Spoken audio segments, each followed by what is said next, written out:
नमस्कार दोस्तों। NCERT series चल रहा है, उसमें हम लोग देखते हैं ज्योग्राफी का। ये क्लास 6 का अध्याय 7 है, ठीक है। इससे पहले 6 अध्याय को कंप्लीट कर दिया गया है, ठीक है। चलिए, काफ़ी इंपॉर्टेंट है, आ जाते हैं हम लोग। अ, हमारा देश भारत, इसमें भारत के बारे में दिया गया, जैसे मान के चलिए, जैसे भारत का जो अक्षांशीय विस्तार कितना है, देशांतर विस्तार कितना है, ठीक है, देशांतरीय, इसके बारे में थोड़ा सा चर्चा किया गया है ना। चलिए शुरू करते हैं। भारत एक बहुत बड़े भौगोलिक विस्तार वाला देश है। यह उत्तर में हिमालय के ऊंचे शिखरों से घिरा है। पश्चिम में अरब सागर, हम लोग देखते हैं कि पश्चिम में क्या है, अरब सागर है ना। और आपका उत्तर में हिमालय है, और पूरब में क्या है, बंगाल की खाड़ी, और दक्षिण में हिंद महासागर है ना। और भारतीय प्रायद्वीप के तत्वों पर लहराते हैं। इस प्रकार भारत का जो विस्तार है उस प्रकार देख लीजिएगा। यहाँ पे देखिए, ये क्या है, यहाँ से आपका हिमालय वाला क्षेत्र है ना, यहाँ अरब सागर है ये पश्चिम में, और ये पूरब में बंगाल की खाड़ी, और दक्षिण में क्या है, हिंद महासागर, ठीक है। चलिए, भारत का क्षेत्रफल याद रखिएगा। भारत का क्षेत्रफल 32 लाख 89 हज़ार के समथिंग है। तो लगभग आप यहाँ देखिएगा 32.8 लाख वर्ग किलोमीटर है, ठीक है। उत्तर में कश्मीर से लेकर दक्षिण में कन्याकुमारी तक इसका विस्तार देखिएगा। जो उत्तर से दक्षिण की ओर जो विस्तार है वो 3200 किलोमीटर है। और पूर्व में अरुणाचल प्रदेश से लेकर कच्छ तक जो विस्तार है वो कितना है, 2900 किलोमीटर, ठीक है। तो आप लिखिएगा जैसे 3200, और यहाँ पे 2900 है, ठीक है। ऊंचे ऊंचे पर्वत, भारतीय महारुस्थल, और उत्तरी मैदान, असमान पठारी सतह, तटीय भाग एवं द्वीप समूह स्थलों की भिन्नता को दर्शाते हैं। यहाँ जलवायु, वनस्पति, वन्य जीवों के साथ साथ भाषा एवं संस्कृति में भी बहुत भिन्नता है। यह भिन्नता में भी एकता को पाते हैं। यहाँ देखिएगा, इसमें भिन्नता में भी एकता को पाते हैं। किस प्रकार हम लोग जानते हैं कि भारत एक राष्ट्र है, सभी के साथ साझा संस्कृति है। हम लोग के पास क्या है, साझा संस्कृति है। हम लोग के पास साझा साझा इतिहास है, ठीक है, जो हमारी परंपराओं को दिखाती है, ठीक है। उसके बाद देखिएगा, यही कारण है हम एक राष्ट्र में बंधे हैं। वर्ष 2011 में अब तक भारत की आबादी 120 करोड़ से अब लगभग 140 करोड़ के आसपास है भारत की आबादी, है ना। तो जो कि चीन को भी अब पछाड़ दिया है ना। अब चलिए आ जाते हैं, देखिएगा कि जो इसका जो विस्तार है वो देखिएगा, स्थिति है। हम लोग जानते हैं कि भारत उत्तरी गोलार्ध में स्थित है। कर्क रेखा जो कि 23.5 डिग्री उत्तरी अक्षांश देश के लगभग मध्य भाग से होकर गुजरती है। और दक्षिण से उत्तर की ओर भूमि, भारत की भूमि का विस्तार देखिएगा। दक्षिण में जो हम लोग देखते हैं कि 8 डिग्री 4 मिनट उत्तर से 37 डिग्री 6 मिनट उत्तरी अक्षांश के बीच में विस्तार है ना। यहाँ देखिएगा, ये 8 डिग्री 4 मिनट है, ठीक है। ये वाला अक्षांश है, ये 8 डिग्री 4 मिनट है, और यहाँ 37 डिग्री 6 मिनट है, ठीक है। ये वाला 37 डिग्री 6 मिनट, ठीक है। उसके बाद देखिएगा कि पश्चिम से लेकर पूर्व तक भारत का जो विस्तार है, जो पश्चिमी भाग है वो 68 डिग्री 7 मिनट पूर्वी ये आ जाएगा देशांतर, और 97 डिग्री 25 मिनट पूर्वी देशांतर के बीच में स्थित है। अगर हम विश्व की पूर्व एवं पश्चिमी गोलार्ध में बांटते हैं तो भारत की स्थिति देखिएगा, बहु जो किस गोलार्ध में होगी। अब आपको बताना है कि भारत की स्थिति किस गोलार्ध में होगी, क्या ये पश्चिमी स्थित गोलार्ध में है या पूर्वी गोलार्ध में। तो हम लोग पाते हैं कि पूर्वी गोलार्ध में है ना। बहुत बड़े भाग देशांतरीय विस्तार 29 डिग्री के कारण, यहाँ देखिएगा देशांतरीय, इसमें देखिए घटाइएगा, लगभग 29 या 30 के आसपास आता है, इसलिए 29 डिग्री लिखा है, ठीक है। यहाँ दो छोर पर स्थित स्थानों के बीच समय में बहुत अंतर होता है। जैसे देखिएगा, 1 डिग्री में 4 मिनट होता है ना। तो 4 मिनट आप जानते हैं कि अब लगभग 30 डिग्री होता है, तो चार कितना हो गया, 120 मिनट। आप 60 से डिवाइड कीजिए तो 2 घंटा, यानी कि पूरब में आपका अरुणाचल प्रदेश और दक्षिण में आपका क्या है, पश्चिम में आपका जो गुजरात है, उन दोनों के बीच में कितना समय है, 2 घंटा के अंतर होता है, ठीक है। उसके बाद हम लोग आते हैं कि देखिएगा, दो स्थानों के बीच का समय अंतर लगभग 2 घंटे का होगा, ठीक है। ये हम लोग चर्चा कर चुके हैं। जैसा कि हमने पहले पढ़ा है कि प्रत्येक 1 डिग्री देशांतर के लिए स्थानीय समय 4 मिनट का अंतर होता है। बिल्कुल, हम लोग देखिए कि 1 डिग्री अगर जाते हैं तो 4 मिनट का अंतर होता है। पश्चिम में गुजरात के अपेक्षा पूर्व में अरुणाचल प्रदेश में सूर्योदय लगभग 2 घंटे पहले होता है। पहले आप पढ़ चुके हैं कि 82.82 डिग्री पूर्वी देशांतर के स्थानीय मान को भारत का स्टैंडर्ड जो मानक समय माना गया है, स्टैंडर्ड मेरी टाइम जो टाइम जोन जो सेट किया जाता है वो आपका 82.5 डिग्री पूर्वी देशांतर को माना गया है। इसको याम्नोत्तर भी बोलते हैं ना, इसको मानक याम्नोत्तर कहा जाता है, ठीक है? चलिए, अब हम लोग आते हैं पड़ोसी देश। तो पड़ोसी देश में देखिएगा ये इधर से पाकिस्तान है, उसके बाद ये वाला पोर्शन जो अफ़गानिस्तान है, ये तिब्बत है, लेकिन तिब्बत पर चीन पर ज़्यादा कब्ज़ा है, इसलिए यहाँ पे देखिएगा यहाँ वाला पोर्शन आपका चीन से मिल रहा है। ये उसके बाद ये वाला पोर्शन भी आपका चीन से मिल रहा है। ये नेपाल है, भूटान है, उसके बाद आपका देखिएगा ये हो गया म्यांमार, ये बांग्लादेश, इस प्रकार का भारत का पड़ोसी देश है, ठीक है? तो यहाँ देखिएगा कि इनमें कौन-कौन से देश जिनकी सीमाएँ समुद्र से नहीं जुड़ी है? तो दक्षिण में समुद्र के 2 द्वीप श्रीलंका और मालदीव हमारे पड़ोसी देश है, ठीक है? पाक जल संधि से श्रीलंका अलग है, तो देखिएगा यहाँ पे आपको दिख रहा होगा, यहाँ पाक जल संधि है ये वाला, यहाँ से श्रीलंका को अलग करता है भारत और श्रीलंका के बीच में, ठीक है?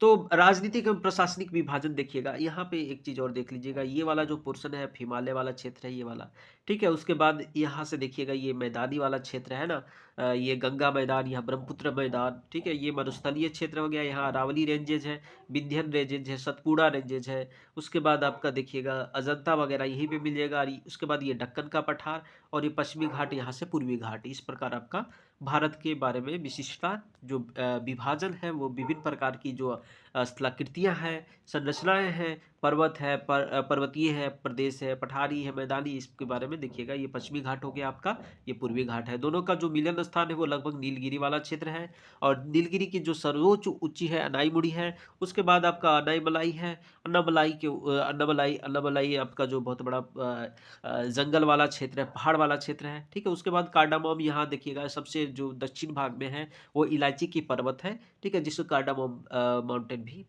बोला जाता है, ठीक है? चलिए आगे आ जाते हैं। दिल्ली भारत की राजधानी है। राज्यों का निर्माण मुख्यतः भाषा के आधार पर हुआ है। क्षेत्रफल की दृष्टि से सबसे बड़ा राज्य आपका राजस्थान होगा और सबसे छोटा राज्य गोवा हो जाएगा, ठीक है? भौतिक विभाजन में हम लोग एक चीज और है यहाँ पे मिल रहा है, 2 पॉइंट ध्यान दीजिएगा। जलोढ़ निक्षेप, तो जलोढ़ निक्षेप के बारे में हम लोग चर्चा किए थे कि जिस प्रकार नदियाँ आती है पिछला अध्याय में देख लीजिएगा थोड़ा सा, कि नदियाँ लाती है अपने साथ बालू है, सिल्ट है और बहुत सारा कण है, वो बड़ा बड़ा पत्थर का टुकड़ा को तोड़ते हुए आता है, लेकिन बाद में वो कहीं जाके निक्षेपित जमा कर देता है। उसी को क्या कहा जाता है? निक्षेपण, डिपोजिशन, ठीक है? तो यही जो निक्षेपण है वो क्या है? जलोढ़ीय निक्षेपण, नदियों के द्वारा लाई गई महीन मिट्टी होती है, नदी बेसिन में निक्षेपित कर दिया जाता है, यही जलोढ़ीय निक्षेपण कहा जाता है, ठीक है? सहायक नदियाँ, एक बड़ी नदी है इसके बीच में, मान के चलिए गंगा नदी, इधर सोन नदी आ गया, फिर यमुना नदी मिल गया, तो गंगा नदी की सहायक नदी यमुना हो गया या फिर सोन नदी हो गया, ठीक है? तो एक नदी है सरिता, जो मुख्य नदी में किसी भी तरह से आकर मिलती है तथा अपने जल को मुख्य नदी में विसर्जित करती है, वही क्या कहलाएगा? सहायक नदी। अब हम आते हैं भौतिक विभाजन। भारत में पाई जाने वाली भौतिक आकृतियों विभिन्न प्रकार की है, जैसे पर्वत हो गया, पठार, मैदान, तट, द्वीप समूह। उत्तर में बर्फ से ढका हिमालय स्तरीय का कार्य करता है। हिमालय हिम प्लस आलय, अर्थात जल, हिम का क्या है? रहने का स्थान, हिम का रहने का, ठीक है? बर्फ का घर। और हिमालय पर्वत तो 3 मुख्य समांतर श्रृंखलाओं में बांटा जाता है। देखिए उत्तर में स्थित है बृहद हिमालय या हिमाद्री कहा जाता है, जो उत्तर में देखिएगा ये वाला पोर्शन, ये वाला देखिएगा, ये वाला आपका क्या हो जाएगा? बृहद हिमालय या फिर हिमाद्री, ठीक है? यही याद रखिएगा, हिमाद्री हो गया, ठीक। चलिए दूसरा आते हैं। दूसरा उसके बाद लेसर हिमालय या फिर मध्य हिमालय के बाद चर्चा किया जाता है। देखिए कहाँ गया? हाँ, हिमाद्री कहते हैं। इसी श्रृंखला विश्व की सबसे ऊँची शिखर है, ठीक है? तो उसके बाद आपका मध्य हिमालय या फिर हिमाचल, ठीक है? हिमाद्री की दक्षिण में स्थित है। बहुत ही लोकप्रिय पहाड़ी स्थान यहाँ पाते हैं। 5 पहाड़ी स्थानों के नाम पता लगाइए। जैसे शिवालिक, ये सबसे दक्षिण भाग है, ठीक है? तो हम लोग यहाँ ध्यान दीजिएगा, ये आपका क्या हो जाएगा? बृहद हिमालय या फिर हिमाद्री, ये लेसर हिमालय या मध्य हिमालय या फिर हिमाचल। उसके बाद आपका देखिए ये वाला पोर्शन जो है वो शिवालिक है। शिवालिक यानी कि हिमालय का दक्षिणी विस्तार और सबसे बाह्य विस्तार भी आपका शिवालिक कहलाता है, ठीक है? शिवालिक सबसे दक्षिण में स्थित श्रृंखला है। हिमालय के दक्षिण में भारत का उत्तरी मैदान स्थित है। तो ये एक बात इंपॉर्टेंट है कि जो भारत का उत्तरी मैदान है वो हिमालय के जो शिवालिक वाला पोर्शन है उसके नीचे उसके बाद वाला क्षेत्र से मैदान का विस्तार है, ठीक है? मैदान समतल तथा सपाट है। ये मैदान सिंधु, गंगा, ब्रह्मपुत्र तथा उनकी सहायक नदियां, जैसे देखते हैं सिंधु के सहायक नदी में झेलम, चेनाब, रावी, ब्यास, सतलज वगैरह आता है ना। तो उसके बाद जलोढ़ निक्षेपों से बने हैं। नदियों के मैदान कृषि के लिए उपजाऊ भूमि प्रदान करते हैं। यही कारण है कि इन मैदानों की जनसंख्या अधिक होती है। हम यह चर्चा कर चुके हैं कि जो पहाड़ी क्षेत्र की अपेक्षा मैदानी वाले भाग में जो लोग ज़्यादा रहना पसंद करते हैं, है ना? तो वहीं ज़्यादा डेंसिटी, वहीं ज़्यादा घनत्व भी होती है ना? तो भारत के पश्चिमी भाग में भारतीय मरुस्थल स्थित है। यह शुष्क गर्म रेतीली स्थल है। तो याद रखिएगा, मरुस्थल दो प्रकार का, एक गर्म मरुस्थल भी हो सकता है और एक ठंडा मरुस्थल हो सकता है। जैसे ठंडा, जैसे बर्फ वाला क्षेत्र जहाँ बारिश बहुत ही कम हो, लद्दाख वाला क्षेत्र, उसका ऊपर वाला जो भी आपका देखते हैं बहुत बड़ा रेंजेज होती है, ग्लेशियर होती है, वहाँ पे बारिश बिल्कुल बहुत कम होती है और काफ़ी देखिएगा पूरा पहाड़ होता है बर्फ़ों का, है ना? तो वो क्षेत्र भी आपका ठंडा मरुस्थल के तहत आएगा, है ना? यहाँ वनस्पति की मात्रा बहुत कम है। उत्तरी मैदानों के दक्षिण में प्रायद्वीपीय पठार है। तो हम लोग देखते हैं कि जो मैदान के उत्तरी मैदान का दक्षिण भाग वाला है, मैदान के दक्षिण वाला भाग में हम लोग आ जाएँगे प्रायद्वीपीय पठार, ठीक है? इसकी आकृति त्रिभुजाकार है। देखिए त्रिभुजाकार जैसा है, ठीक है? इस प्रकार है, त्रिभुजाकार है, इस प्रकार, है ना? उसके बाद देखिएगा इसका धरातल काफ़ी ऊँचा-नीचा है।